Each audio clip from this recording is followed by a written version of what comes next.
Bismillahirrahmanirrahim. Assalamualaikum warahmatullahi wabarakatuh. Hadirin, alhamdulillahilladzi hadana linahtadiya laula an hadana Allah. Asyhadu an la ilaha illallah wahdahu la syarikalah wa asyhadu anna sayyidana Muhammadan abduhu wa rasuluhu la nabiyya ba'dah. Segala puji bagi Allah. Salawat serta salam kita haturkan kepada baginda Nabi Muhammad sallallahu alaihi wasallam yang sama-sama kita muliakan tentunya Sultan Habib Syarif Mahmud bin Abi Bakar Al-Gadri, Al-Walid Al-Habib Abdurrahman bin Alwi Al-Gadri, Habib Ja'far bin Abdurrahman bin Syihab, begitu juga Sahibul Fadilah, Sahibul Ma'had, Mudir hadal Ma'had Darul Islah Littahfidh Al-Quran wa Da'wah Sayyid Umar bin Hashim Al-Gadri, matta'ana Allah bituli hayatih, katharallahu amthalah, tawalallahu umrah fi sihha wal afiyah, amin ya rabbal alamin. Mudah-mudahan Allah mudahkan urusan Habib Umar, panjangkan usianya dalam taat ibadah, dan mudah-mudahan hajat-hajat beliau dikabulkan oleh Allah, amin ya rabbal alamin. Beliau ini saudara saya, beliau juga kerabat saya, keluarga. Habib Umar ini dari sebelah umi saya, ibunya sama umi ada kerabat dekat. Kemudian dari sebelah dia punya mertua juga kerabat dari abah. Jadi keluarga kita ini semuanya keluarga, dzurriatan ba'dhuha min ba'd, kata Al-Quran dikatakan seperti itu. Mudah-mudahan tambah erat jalinan silaturahmi dan kekerabatan ini, amin ya rabbal alamin. Segenap para habaib, mohon maaf saya tidak sebutkan satu persatu. Habib Muhammad Rizki Al-Gadri, Habib Bagir Al-Mutahhar, dan segenap para habaib, para asatid, para tuan-tuan guru, para pemuka masyarakat, guru-guru ngaji, dan hadirin hadirat tentunya pada malam hari ini. InsyaAllah semua kita dimuliakan oleh Allah, amin. Mendapat cucuran rahmat dari Allah, amin. Saya katakan, belajarnya kalian di pondok pesantren, kalian ini dikatakan oleh Nabi sedang duduk di raudhah min riyadil jannah, taman dari taman-taman surga. Maka ketika seseorang sudah memutuskan diri dia untuk masuk pesantren, itu adalah keputusan yang sangat tepat. Apa maksudnya apa? Yakinlah bahwa ketika orang tua ngantar anaknya masuk ke pesantren, yakin bahwa anak tersebut akan membahagiakan dia di dunia dan di akhirat. Tapi kalau dia masukkan ke sekolah selain sekolah iman dan Islam, selain sekolah Al-Quran, sekolah Al-Hadis, sekolah yang di situ tidak diajarkan ajaran-ajaran syariat Nabi Muhammad, akhlak Nabi Muhammad, maka mungkin dia akan mendapatkan kebahagiaan di dunia saja, mungkin dia tidak akan mendapatkan kedamaian dan kebahagiaan di akhirat. Oleh karenanya, syukur kita, anak-anak adik-adik ya, senang nggak di pondok? Ya saya nangis, nak balik. Wajah-wajah tak betah di pondok nampak ni, betah kan? Alhamdulillah. Kita di raudhah min riyadil jannah. Maka ketika saya katakan tadi, seorang orang tua ketika dia ngantar anaknya masuk ke dalam pondok pesantren, khususnya yang dipimpin oleh Habib Umar ini, Masya Allah, wajah-wajah Al-Quran luar biasa, senang tengok ya. Kalau di luar ada wajah-wajah game ya, ada wajah-wajah apa gitu, YouTube, ada wajahnya macam Facebook dah. Setiap hari berjam-jam dia di depan dia punya gadget itu, dia punya apa namanya media sosialnya itu, dia punya HP-nya, habis waktunya banyak. Benar. Jadi orang tua sekarang ini sadar atau tidak sadar, diakui atau tidak diakui, dia harus bersyukur dengan para ustadz-ustadz muballigh yang buka pondok pesantren. Karena apa? Mereka sudah tidak sulit lagi, tidak payah lagi, tidak mengeluarkan energi yang begitu besar dalam rangka mendidik anak-anak mereka. Karena apa? Sudah diserahkan kepada orang-orang yang Masya Allah, mudah-mudahan ikhlas karena Allah Subhanahu Wa Taala. Amin ya Rabbal. Iya. Orang tua kewalahan, Bayangkan di zaman corona kemarin, mereka yang tadinya dilarang oleh orang tuanya pegang HP, dipaksa oleh sekolahnya untuk pegang HP. 1 jam belajar, 6 jam main game. Ya kalau gamenya yang senonoh, ini ada game-game tak senonoh sekarang. Betul apa betul? Ini tidak gampang Pak. Betul. Kalau tidak betul-betul dididik anak kita dengan didikan yang benar, yang baik, bahaya. Akan menjerumuskan bukan saja untuk diri dia, tetapi akan menjerumuskan orang tuanya, akan mencelakakan orang tuanya, akan menyengsarakan kedua orang tuanya di dunia sampai di akhirat. Oleh karenanya saya katakan, kalian sekarang ini deh, adik-adik semuanya, ya kan, aulad Habib Umar, anak-anaknya Habib Umar, para santriwati juga di belakang sana.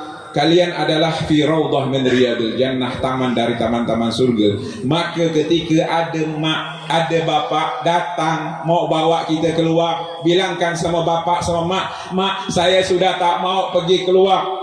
Saya tidak mau izin keluar. Karena siapa? Kalau keluar saya berarti keluar dari taman. Betul? Ketika saya keluar dari sini berarti saya mengeluarkan diri saya dari taman surga. Tidak ada surga yang lebih hebat, yang lebih mantap, yang lebih menenteramkan hati dan jiwa saya kecuali di dalam pondok pesantren ini. Katakan kepada bapak seperti itu. Karena kalau ada alasan orang tua bawa anaknya keluar, ingin cari udara segar, ingin makan yang enak, ingin minum di warung kopi, berarti di dalam pondok pesantren itu menganggap bahwa anaknya itu mendapatkan hal-hal yang kurang baik atau hal-hal yang buruk. Tidak. Kita di dalam ini dengan kesederhanaan yang kita dapat, makan minumnya apa adanya, betul?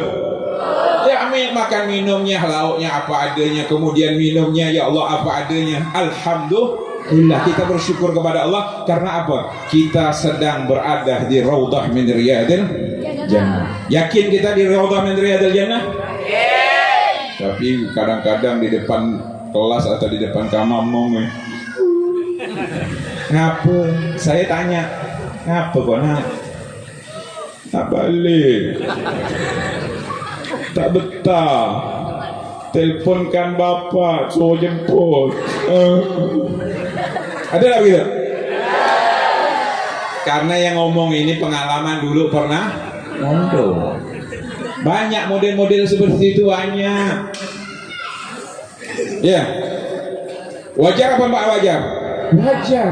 Karena dia rindu dengan orang tuanya, dia ingin ketemu bapaknya, dia ingin ketemu emaknya, dia ingin makan yang enak, makan sate, makan gulai, makan asam pedas di rumah. Ya Allah, Habib Umar nih tiap hari tempe terus, azab kita dibilang. Tapi barokah. Lihat wajah beliau ya barakah, apalagi makanan yang disuguhkan oleh beliau. Amin ya rabbal alamin. Maka jadikan kita orang yang paling tentram dan damai. Kemudian kita adalah orang yang paling betah insyaallah di pondok pesantren. Jangan berangan-angan mau keluar. Kadang-kadang ini luar biasa. Tidak punya adab, tidak punya sopan santun. Orang tuanya nih. Kadang anak udah bagus kan, yang merusak orang tua. Ada tak gitu? Pergi latang orang tuanya. Mungkin kita husnudon, orang tua mungkin tidak ada latar belakang pendidikan di pesantren, sehingga kadang-kadang kurang ajar, kurang adab kepada guru yang mendidik anak-anaknya. Ini banyak. Saya ingin supaya ilmu berkah. Datanglah Habib, saya izin untuk anak saya. Mau kemana? Ada acara hajatan dulu. Oh enggak usah, karena hari ini ada program tahfidzul Quran begini. Guru lah di belakang tuh. Bayangkan dia marah sama guru anaknya. Aku tak sepekaan guru aku tuh. Ini putih anak macam-macam gitu, kurang ajar, tidak ada adab istiadat dan tidak ada akhlak kepada orang guru yang didik anaknya. Akhirnya anaknya nangis. Pak, kita tak dapat izin. Memang guru kau tak benar. Bayangkan dia ngajar anaknya kurang ajar kepada gurunya. Dia ngajar anaknya itu kurang ajar kepada gurunya. Aku tahu bah, itu tuh dikasih izin, kau ini tak dikasih izin. Apa sih beda kau sama dia tuh? Ya Allah, ini banyak terbiat-terbiat orang tua Pontianak macam gini nih. Kalau sudah seperti ini, bagaimana mau berkah ilmunya? Jangan. Sudah. Betul. Seperti itu. Ini mondok, ya Allah subhanallah. Kamu raudhah min riyadil jannah. Itu yang pertama. Kamu yakini bahwa tidak ada tempat yang lebih enak, yang lebih indah dengan segala keterbatasan yang kamu miliki. Ya kan, kamu luar biasa. Bayangkan kalau kamu di luar, terus terang saja, jujur-jujuran saja, ya. Jujur saja. Kalau kamu di luar, maaf, jangankan tahajud, sembahyang subuh ya kadang-kadang. Kenapa terlambat? Karena mak bapak pun tak ada asal. Ini yang ngomong tak sembahyang berarti mak bapak tak sembahyang. Saya tak ada ngomong ya. Bayangkan bagaimana? Karena apa? Orang tua tidak siap menjadi qudwah. Orang tua tidak siap menjadi qudwah, menjadi panutan di dalam rumahnya sendiri. Dia tidak siap menjadi uswah, menjadi panutan untuk anak-anak putra-putrinya. Tak siap. Maka dia harus serahkan anaknya untuk dididik oleh orang-orang saleh, orang-orang alim, orang-orang yang sambung hatinya dengan Allah, yang sambung hatinya dengan Nabi Muhammad sallallahu alaihi wasallam. Maka ketika anak tersebut terlambat sholat subuh kan, dia bangun, ya Allah sudah terang hari ini. Tengok emak bapak pun masih gak nguruk. Betul tak? Bagaimana bisa terjalin akhlak Nabi, ajaran Nabi, syariat Nabi di dalam rumah itu? Tidak ada keberkahan. Tapi kalau kamu di pondok 3:30 sudah kena buru, betul? 3:30 jam 4 sudah pegang Al-Quran.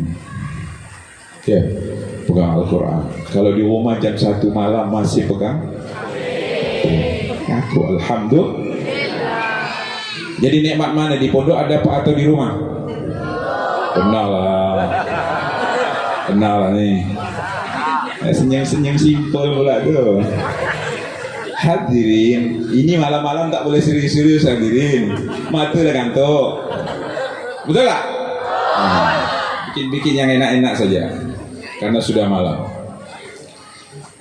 Jadi di pondok subuh kena buru sudah.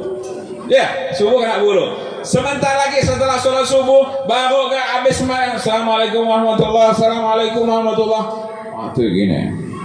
Kena pukul Allah mah sembat dari belakang. Kena sembat nih, hilang langsung ngantuk.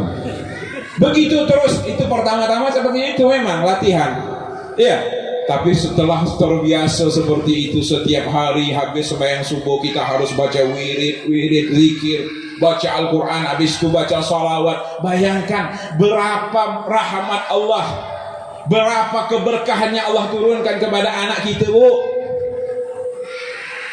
Ini belum bangun kalau di rumah ini. Kalau di pondok sudah ribuan rahmat dia dapat, sudah ribuan keberkahan dia dapat, sudah ribuan ilmu yang dia dapat. Kalau dia di pondok seperti itu. Kita pernah pondok dulu, jadi tahu. Setelah itu baca wirid, habis itu olahraga. Kadang-kadang olahraga. Tidak boleh tidur habis sholat subuh. Itu dilarang keras. Saya nih termasuk yang pembangkang enggak dulu di pondok. Tapi udah taubat akhir-akhirnya. Dan saya punya tangan ini pernah dipukul langsung Abuya Al-Habib Hasan bin Ahmad Baharun karena tidur habis sembahyang subuh. OTT, operasi tangkap tangan. Kedapatan, beliau langsung masuk kamar. Ya Allah, almarhum al-maghfurlah. Itu orang soleh, orang besar, wali min awliyaillah. Saya yakin betul. Datang. Saya dan Adi doa lagi asyiknya, Allah yang nikmat ikut tidur pagi, betul tak? Tidur yang paling nikmat itu tidur setelah sholat subuh. Dan itu tidur yang akan menghilangkan keberkahan kita, keberkahan ilmu kita, keberkahan rezeki kita. Satu saat Rasulullah masuk ke rumah Sayyidah Fatimah. Sayyidah Fatimah sedang tidur. Habis sembahyang subuh ini.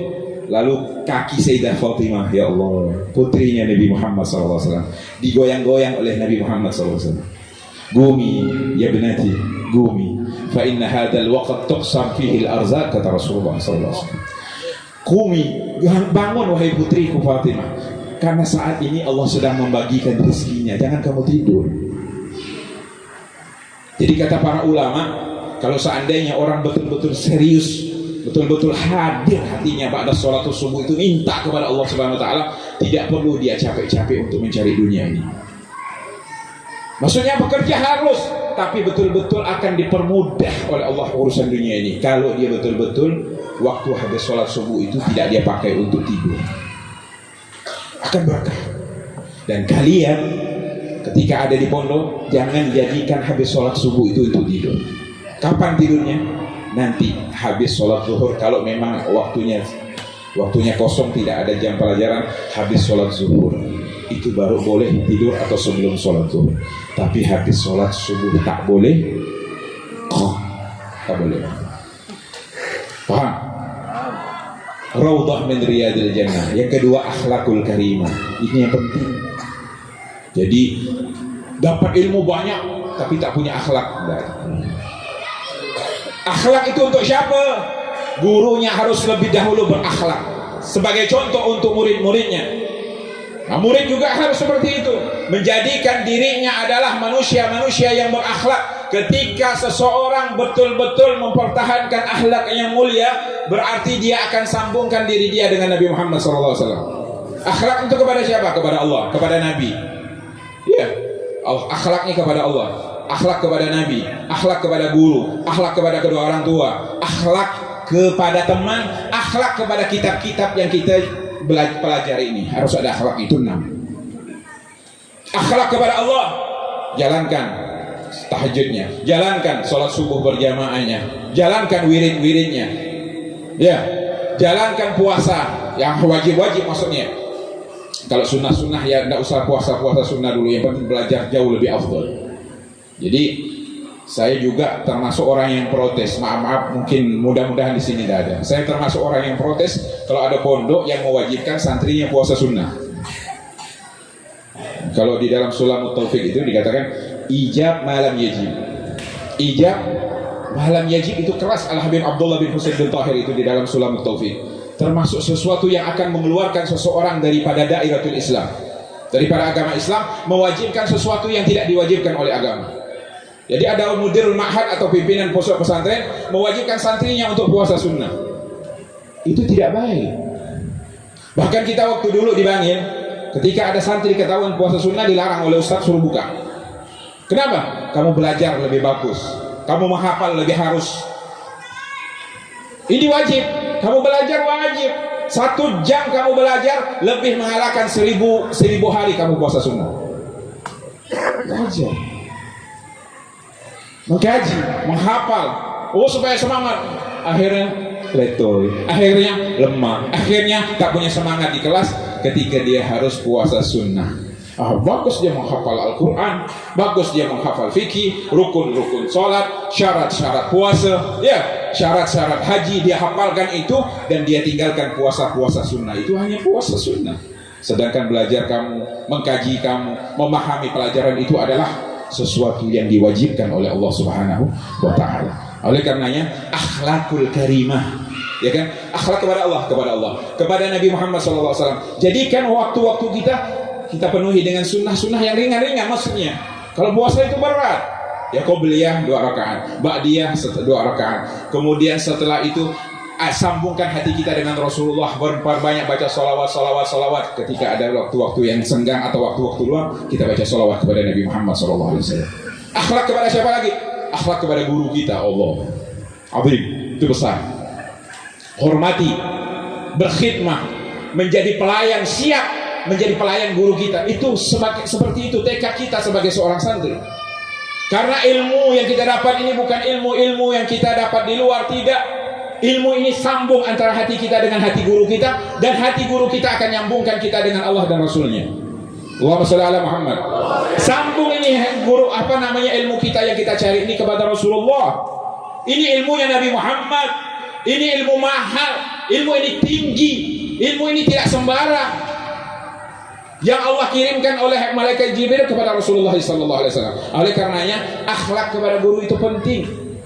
Jangan sampai kalau orang membicarakan aib orang lain haram, apalagi berani membicarakan aib kekurangan guru. Ingat santri ya, Guru kita bukan malaikat. Guru kita bukan orang-orang suci. Guru kita manusia. Yusib wa yakhti, kadang benar, kadang salah. Betul? Maka kesalahan, kekurangan harus kita tutupi. Itu baru bisa dapat ilmu bermanfaat. Tapi kalau udah jajakkan dia punya guru, ya, bicarakan aib-aib kekurangannya, walaupun sudah tidak nyantri di situ, itu manusia yang tak dapat berkah itu sama hidupnya. Seperti itu. Maka ini khidmah. Maka sahabat-sahabat Nabi itu memperagakan bagaimana khidmah mereka kepada Rasulullah SAW.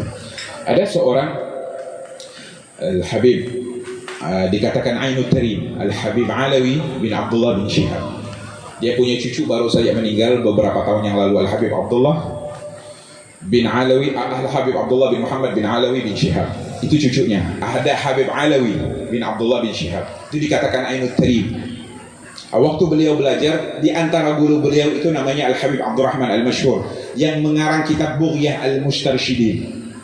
Kalau yang biasa belajar fikih Syafi'i, termasuk kitab rujukan itu bernama Bughyah Al-Mustarsyidin yang dikarang oleh Al-Habib Abdurrahman Al-Masyhur. Di antara murid Al-Habib Abdurrahman Al-Masyhur ini Al-Habib Alwi bin Abdullah bin Shihab. Dikatakan Ainul Tarim. Orang yang hebat, wali besar di Tarim. Bahkan beliau itu bisa lihat orang yang sholat duha atau tidak sholat duha. Bisa melihat orang yang tadi subuhnya sholat berjamaah atau tidak sholat berjamaah.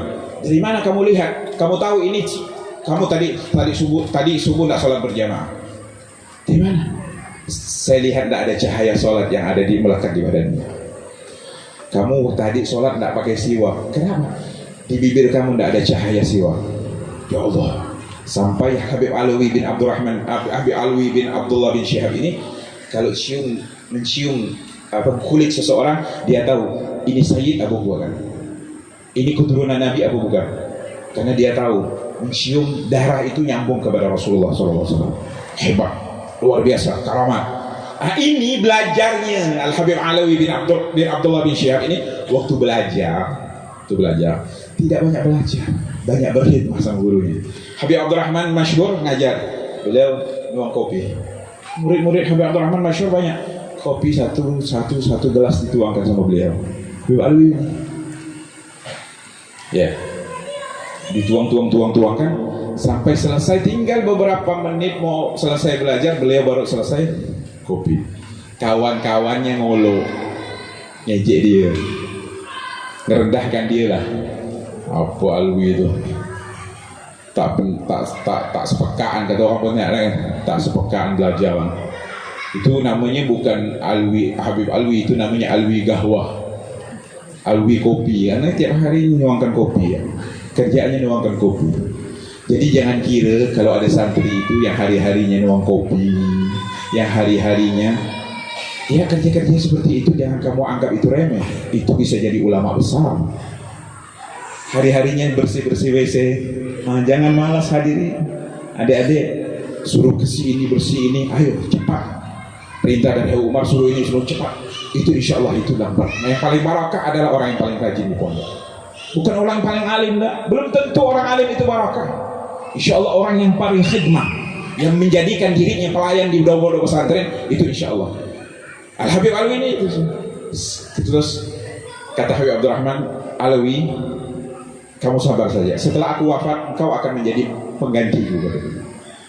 Sebelum dia wafat sudah diberitahu bahwa yang pengganti Habib Abdurrahman Masyhur adalah Habib Alwi bin Abdullah bin Shihab. Setelah beliau meninggal, subhanallah, beliau yang duduk di tempat ngajarnya Habib Abdurrahman Masyhur atau gurunya. Guru anak-anak, kawan-kawan dia yang ngejek dia, waktu setelah itu menjadi murid dia. Belajar langsung sama dia, nimba ilmu sama dia. Itu berkat khidmah. Maka luar biasa orang yang berkhidmah kepada gurunya. Dikatakan Al-Habib Umar bin Abdurrahman Al-Tas. Saya bikin cerita supaya lebih enak karena sudah malam.